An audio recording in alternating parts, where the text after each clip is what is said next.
How's it going, everybody? I've got another coaching video for you, and today I'd like you to meet Derek. But instead of me introducing him, why don't we let him introduce himself? What's up, Chris? Thanks for watching the video here. Gonna do a couple racks for you here just to kind of show you how I play. Appreciate some constructive criticism on how I can be better and what I need to do to improve my game. Figured something a little different that you may not have had before. Is I'll do some commentary. If you want to mute the audio so you can put your commentary over it, that's entirely up to you. But I figured maybe it'd give you an opportunity to let if you wanted to add any of this information in, that's entirely up to you. So I've been playing. I used to play 9-ball tournaments about 15 years ago. Wasn't very serious. It was just when I was in college and a couple of buddies, we'd just be able to go up to the pool hall, and for like $5 or $10, we'd be able to go play tournaments and get a couple hours to the pool hall and get through a couple rounds, but never really make it very far. Took about 15-year break, and recently just got the new pool table with the house and got back into it. So falling back in with a passion. Sounds like a pretty similar situation to what you did. Just so what I'm playing with, I've got the Stinger Break Jump Cue by McDermott, and just a Player's Cue Low Deflection Ferrule, with $250 play cue. So nothing overly to the top, but probably intermediate level cue. All right, I appreciate the update. I'll get this racked up. I'm going to use the magic rack to rack, and we'll see what we can do.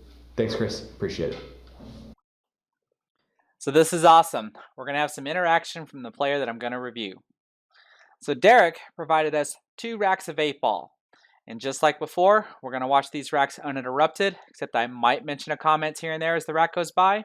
But with Derek providing his own commentary, you're probably going to hear fewer comments from me until the rack is over, because that's when we're going to go back to what I think are key areas where I hopefully can offer some type of advice or maybe a different run-out pattern that can hopefully help improve his game.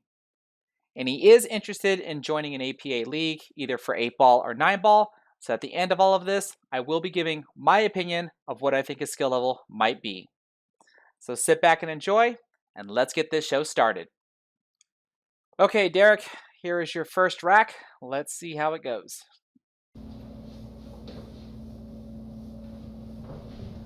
All right, just a little off center, hitting the head ball, dead center hit cue ball, and double in the drink.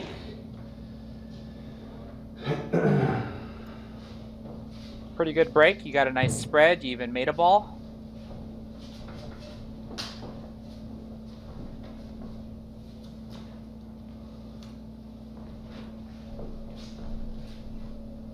Strike off the break, which makes me stripes.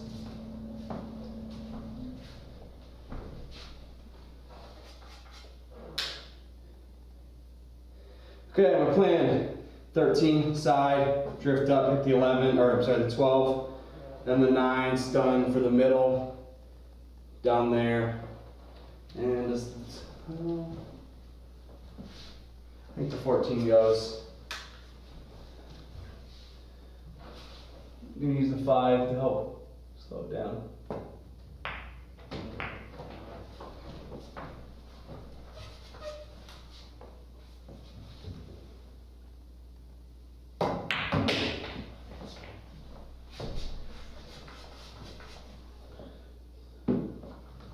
Good stun shot here is pretty much all I need here, nothing crazy. Hopefully I can hold it. Nope. Way bad shot. Wasn't a bad shot. I mean, you made the ball. Should have known that was going to be the case. Should have came up 2 rails and shot the 13 over here. Done. Sure, if you want to play better position on the next ball, but it was still a good shot.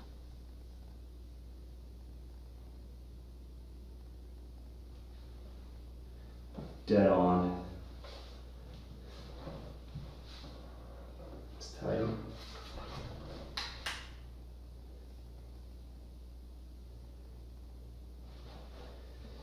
All right, hero shot. Can try to draw back. Hit this 13.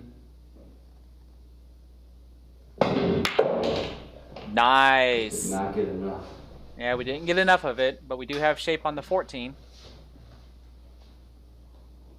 All right, banking the 14 over this way. Oh, I guess it doesn't go by the 6. Good shot. Uh-oh. Oh, man. Great shot, but no reward.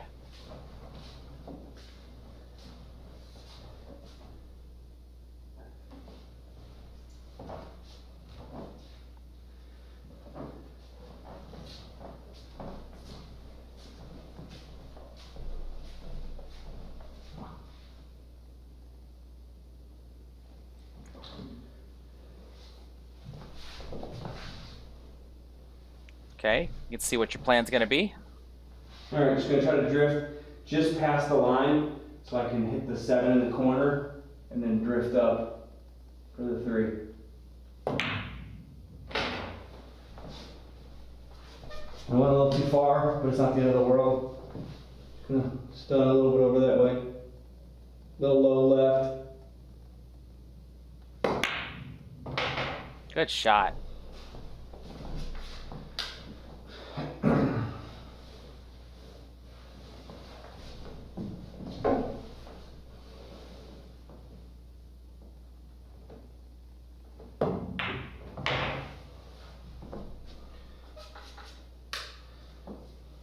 Good speed. Come down, hopefully, for the 1 on the side here.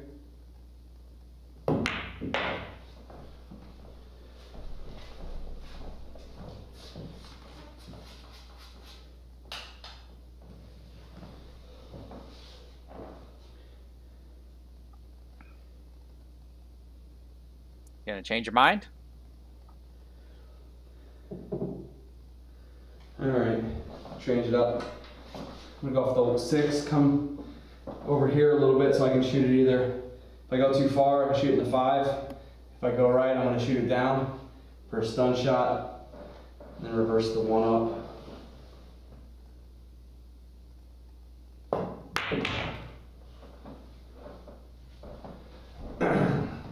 Okay, good change up.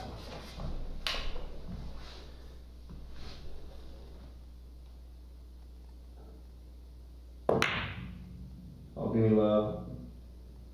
Oh, man. Tough break on that one.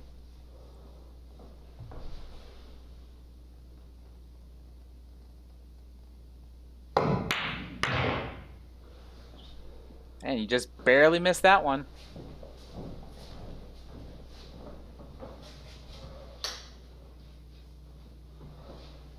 Playing this game here.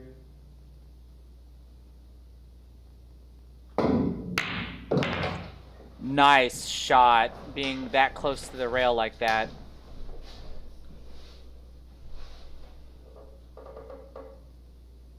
All the way. Beautiful, beautifully done. Everything done in 1 inning. I did see some areas that I can comment on, so let's go back and take a look at them. So this is the first spot that I wanted to comment on. This is your break. Now, you had mentioned that you wanted to perform a slightly off-center, head-on hit with a center cue ball hit. But if we look at the path that your cue ball took after contacting the rack, it drew itself over to the side rail, and I think you hit the point of the short rail because the cue ball came back and hit the side rail again and then landed right about here. And that tells me that you hit the rack more off-center than I think that you wanted. And because of the way the cue ball reacted, I don't think you actually hit the cue ball in the center. There's this understanding that if you hit the head ball head on or even slightly off center, the weight of the rack alone will push the cue ball back. And if you're hitting the cue ball in the center, it'll more than likely have a little bit of forward roll right before it contacts the rack. And if so, I wouldn't expect it to draw back the way that it did on your break. So I'm certainly suggesting that you must have accidentally had a little bit of bottom spin on the cue ball when you broke.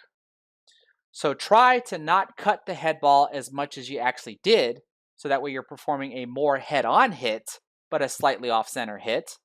And since you know now that the weight of the rack is going to push the cue ball back, apply a little bit of topspin on the cue ball so that way the cue ball will fight back against that reaction, increasing the chance of it landing in the center of the table. And if you're successful at doing that, because you're using a magic rack, you'll start to notice a consistent pattern that the balls will actually spread. And I'm going to refer you to my Playing the Ghost in 8-ball for a race to 3 video and breaking an 8-ball rack 2 ways video to see what that consistent pattern is. Here's the next spot that I'm going to comment on. You had made a stripe on the break and you just got done playing a ball here into the side pocket and played position for the 12 ball. And you had mentioned that from the 12, you're going to play position on the 9 ball next. And then from the 9, you want to hold position for the 13 into the side pocket. Now, what I didn't see you do here at this point, and I'm not suggesting that you have to do this every single solitary time, but I didn't see you check the shot line for the 9 ball. That way you can have an idea of where you want the cue ball to be. Because since you said you wanted to hold position on the 9 ball to get position on the 13 ball, you're going to want your cue ball to land near the shot line without crossing it, because otherwise you're going to get hooked behind the 7 ball.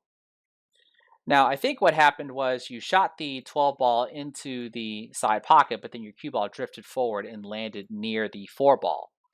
And it does look like you have a little bit of draw on the cue ball, so I don't think you hit it hard enough, or you could at least apply a little bit more draw. That way you can get where I think you actually wanted, because from the position that you actually had, you had a cut angle on the 9 ball to where you couldn't actually hold position for the 13 ball. Now, what I also see here, though, is the 14 ball. It's hard to tell if the 14 ball goes into the corner pocket past the 6 ball, but we did see later on that it couldn't, because you ended up banking the 14 ball here into the corner pocket, and then you unfortunately scratched here into the corner pocket. Now, had you not scratched, you would have had some sort of position on the 13 ball, but it's the last ball before the 8 ball. So getting up here to the 8 ball would have been a little bit more difficult than what I'm about to suggest. Because instead of playing position for the 9 ball, play position for the 14 ball instead. We can play the 14 ball into this corner pocket and then get position on the 9 ball originally like we wanted. So that way we can hold position for the 13 ball here in the side pocket, and then allow our cue ball to roll forward for the 10 ball, stop the cue ball on the 10 ball, and then play the 8 ball into the corner pocket, because it does look like it passes the 6 ball. Since the 14 ball here was what I consider to be the trouble ball, and that's without even knowing that you banked it, I would have suggested playing position on the 14 ball instead of playing position on the 9. Now at this point, you just made the 12 ball into the side pocket and you're about to play the 9 like you originally wanted. But what I wanted to show you here is the alignment of your grip hand to your elbow. And you can see you have a slight angle here versus it being straight up and down. And this is the reason why I think you have a little shimmy in your stroke. So what I'm going to do here is play this part in slow motion. I've also muted the volume. I want you to pay close attention to your grip hand and watch how it comes closer to your body and then just shimmies back out when you hit the cue ball.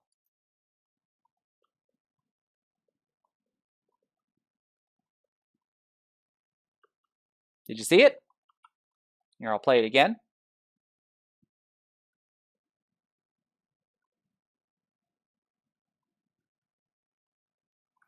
See, it's very subtle, but it is there.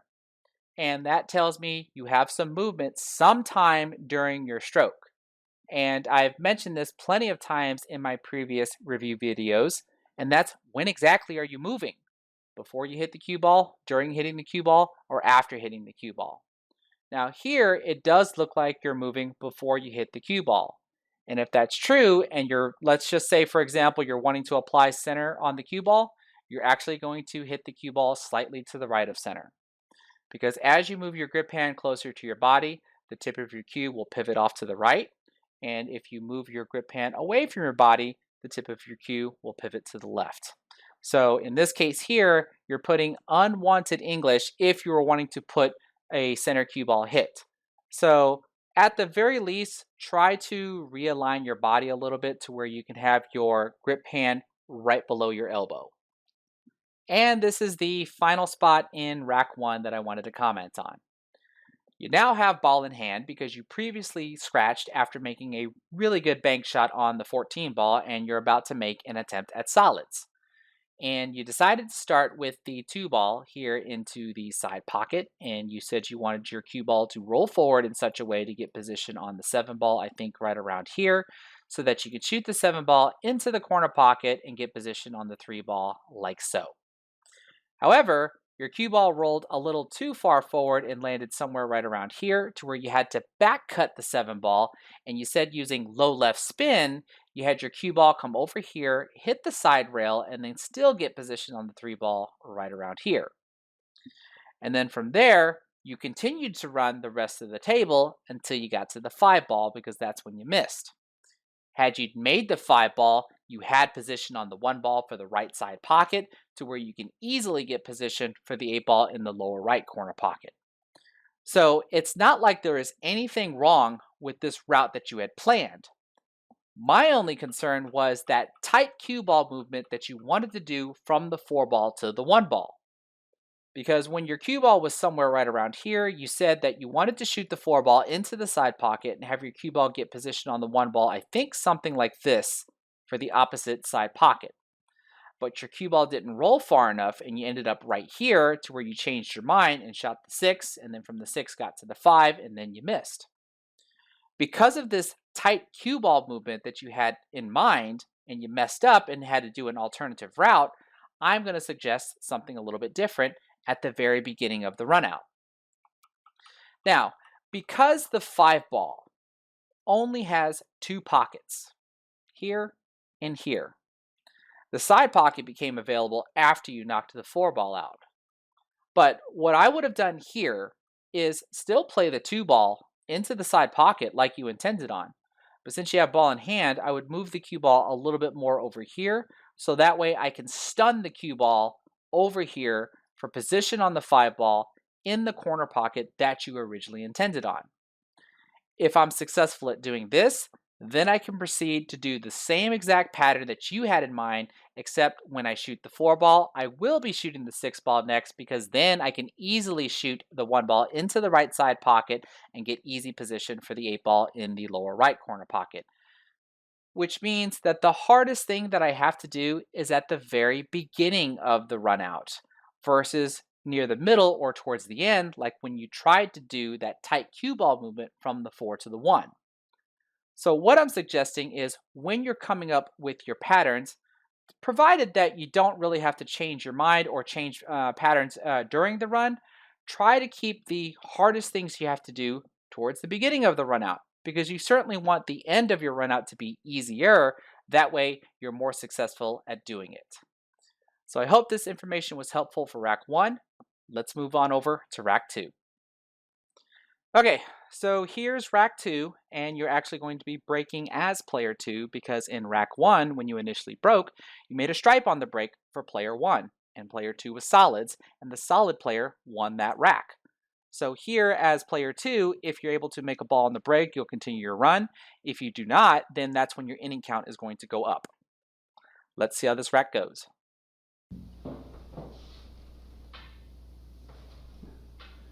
Been using this break cloth a little bit. Got a little dimple in the cloth. Okay, it looks like you're going to try the same break as before. And you pretty much got the same exact result. So you're hitting too far off center, and I don't think you're actually hitting the cue ball directly in the center.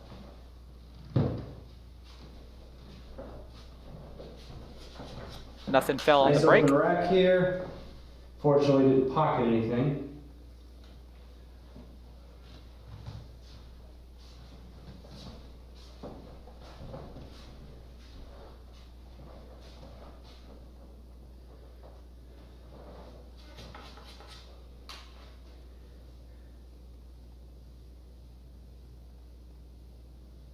Alright, I think I'm going to go stripes here.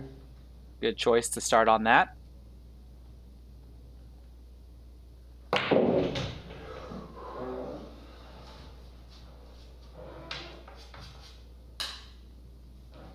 Just going to stun here for the 9 and then the 10.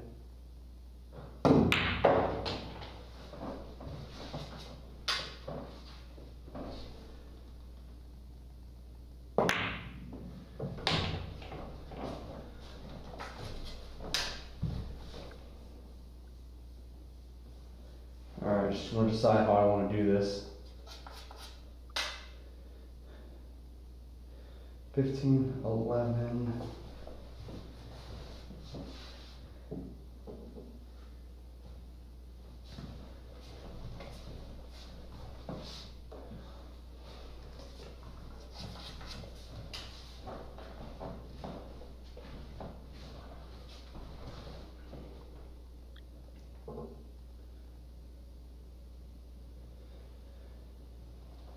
I leave the 11, it gives me availability.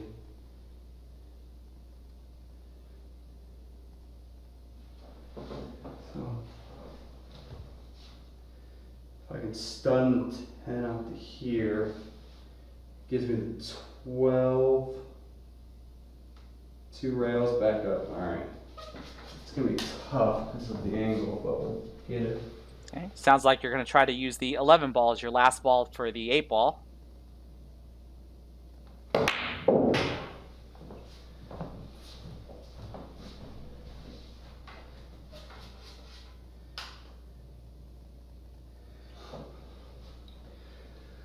I didn't get quite enough angle, so I think I'm going to have to try to play soccer here.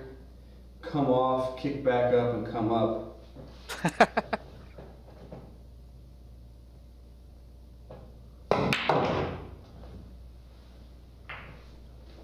Nice movement on the cue ball.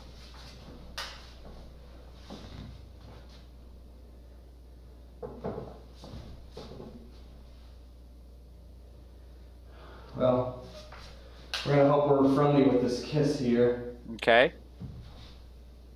You definitely want to contact the right side of the 11 ball to push it closer to the corner pocket. Oh, we missed it.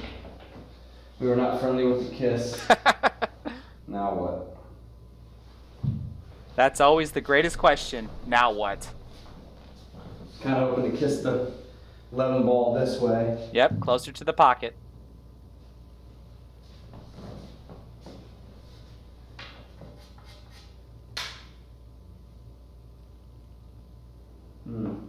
We're in a pickle.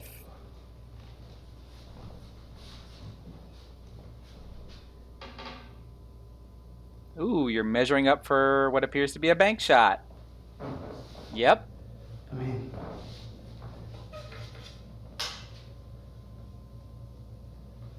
we're going to try to play Ring the Rosie here on the bank. Nope. Not bad, not bad. Not much I was going to be able to do there. Okay, on over to player 2.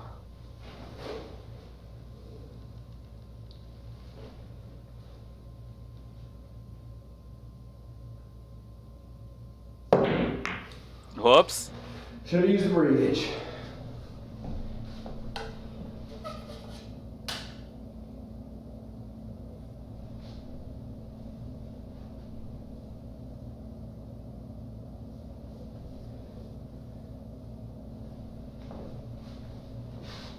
Cross bank doesn't go.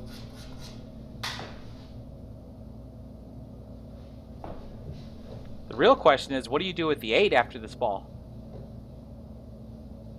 Try to knock the 2 out of here.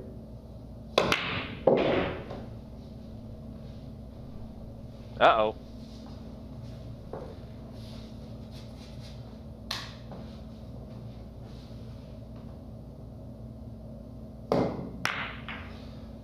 Okay, at least you made a legal hit. That's basically a throwaway shot.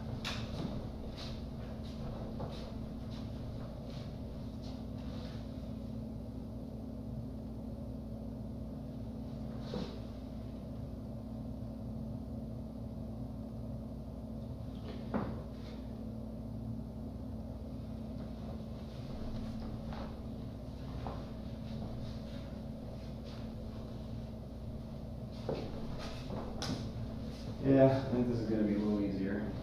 Do it this way.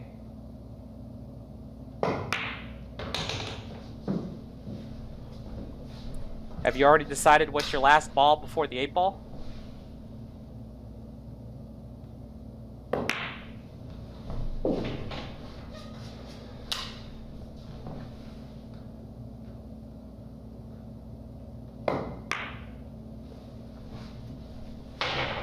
Ooh, almost a hanger.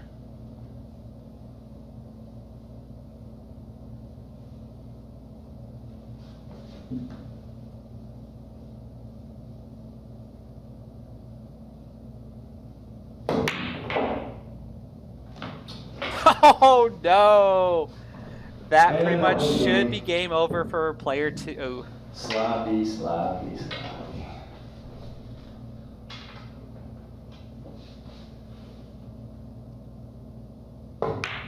Yeah. Okay. 2 wrecks. Yeah, that was actually really well done. A couple of mistakes there towards the end there, but I saw a couple of areas that I hopefully can give you some advice on. So let's go back and take a look at those. So this is the first spot for rack 2. This is the opening shot after player 2 broke and didn't make anything, and as player 1, you elected to start with the 13 ball claiming stripes. Now, you had made the stripe and you had got good position on the 14 ball, so there's not like there's anything wrong with that. But what I would like you to watch is your pre-shot routine when you shot this 13 ball.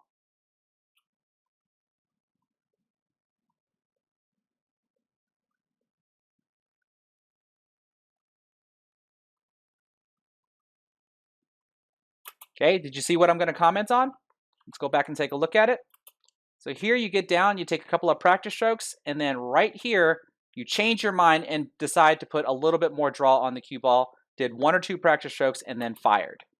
So typically, if you're going to second guess yourself while you're down on the ball, stand back up and start your entire pre-shot routine all the way back over. Do not make any type of big adjustments while you're still down on the ball. Now, it's not really like it's that big of a deal because, again, you were successful at making the shot and you got position on your next ball, but try to keep a good, consistent pre-shot routine. I actually have a good video where it's actually mentioned that to where you don't want to make big movements while you're still down on the ball. Just get back up and just start back over. So at least here, you should have got back up, came back down onto the cue ball, and automatically had your cue right there for the bottom spin and maintain all your focus at hitting the cue ball with bottom spin. So this is the next spot I wanted to comment on. This was right after you shot the 14 ball into the side pocket and you got position on the 9 ball like you had wanted. And the route that you were going to do is you shot the 9 into the corner pocket and held the cue ball. And then you played the 10 ball, and I think you got position for the 12 ball, something like this, because you had already planned that the 11 ball was going to be your last ball.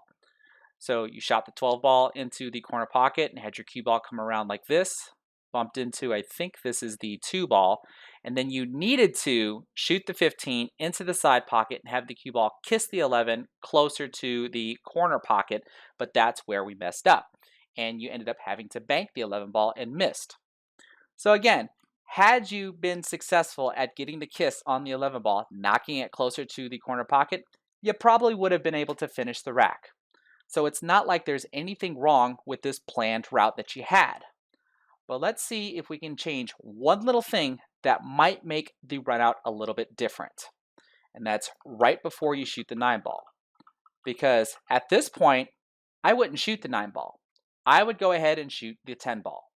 And what I would end up doing is shooting the 10 ball here into the corner pocket with a little bit of bottom right spin because I want the cue ball to do this. And now I'm back on the 12. And so can you imagine what's going to happen here?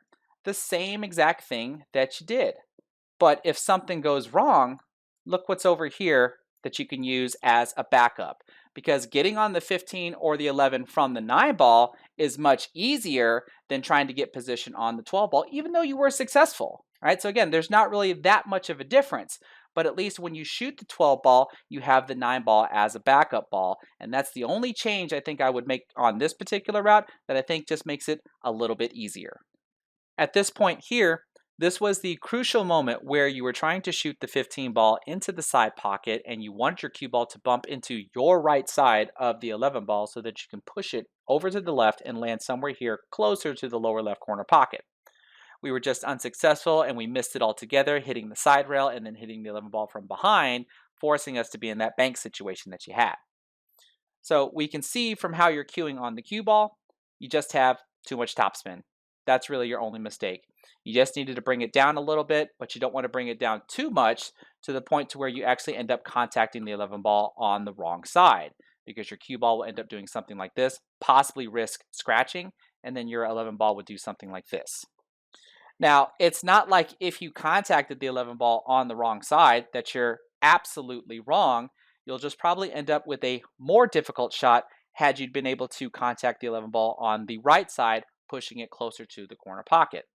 So you just need to be mindful that when you have all this room here, every little bit actually counts when it comes to using topspin.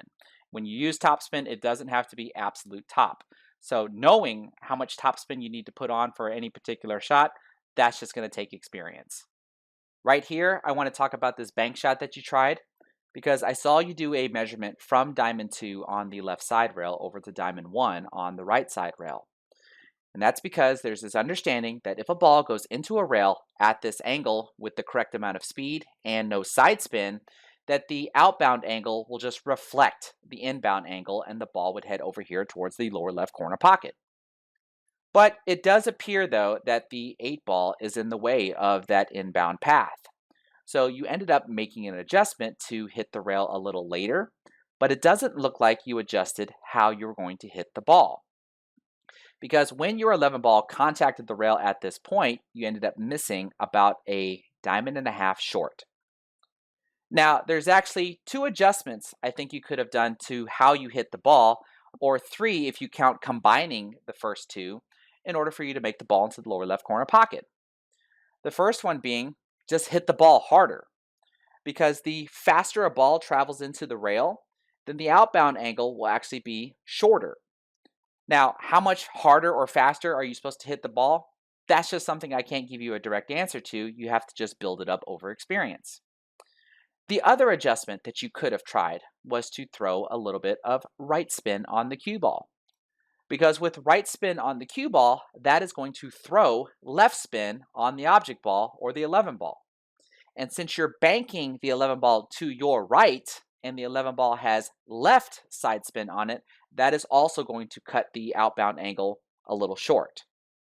And then, like I said, if you try to combine the two by putting right spin on the cue ball and hitting the cue ball harder, then you're really going to try to shorten that outbound angle. And then if you try to do any of the opposite, like put outside spin or hit the ball softer, then you're going to increase the outbound angle. That's pretty much a brief summary of the types of adjustments that you could have tried that I think would have worked for a shot like this. And I do kind of briefly mention them at the end of my one rail banks and kicks video because I was going to save that for another video to go more in depth on how those adjustments can actually be done. So if you know these adjustments now, you can now try to apply them, and therefore I think you can actually make more bank shots even if the actual measured path is actually blocked. And this is the final spot in rack 2 that I wanted to comment on. You're now shooting solids, and you had just previously shot the 7 ball into the lower left corner pocket and played position for the 4 ball. The rest of your run out was that you shot the 4 ball into the corner pocket and played position for the 5. You then played the 5 ball into the same corner pocket and then got position on the 3 ball. Now, from the 3 ball, I think you were trying to get position on either the 1 ball or the 2 ball. Because when you made the 3 ball into the corner pocket, your cue ball came over here and hit the side rail, but then unfortunately scratched in the left side pocket. When I think you wanted your cue ball to come a little wider, hit the side rail, and then get position on either the 1 or the 2.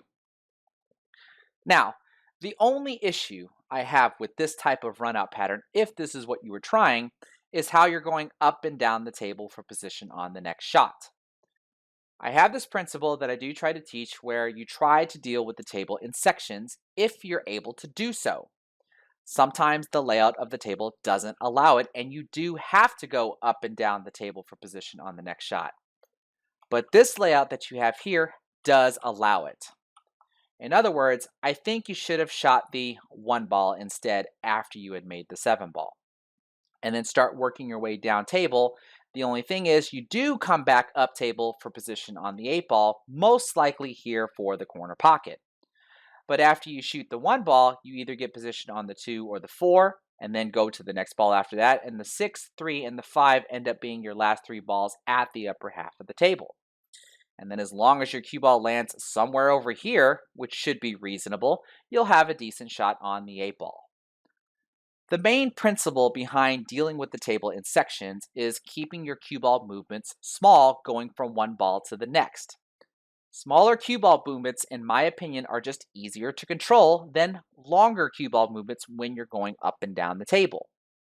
So when you're able to identify if you're able to deal with the table in sections, go ahead and try it, and you'll see that your cue ball movements will be smaller. And since smaller cue ball movements are easier to control, you'll have a higher success rate at being able to run the table. And that's going to do it for these 2 racks. Now, before I give my final remarks, Derek has a few words that he'd like to close with as well. Chris, I appreciate the opportunity to come on your channel. Give me some criticism, what you think I can do better. Let me know if you need a 3rd rack, and I will go ahead and fire one out for you. Thanks again, guys, for helping out. I'll check out the comments and let me know what you guys think. Take care.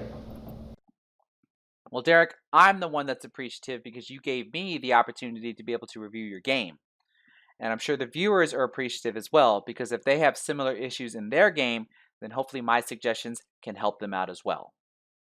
Now, I am going to ask for that 3rd rack.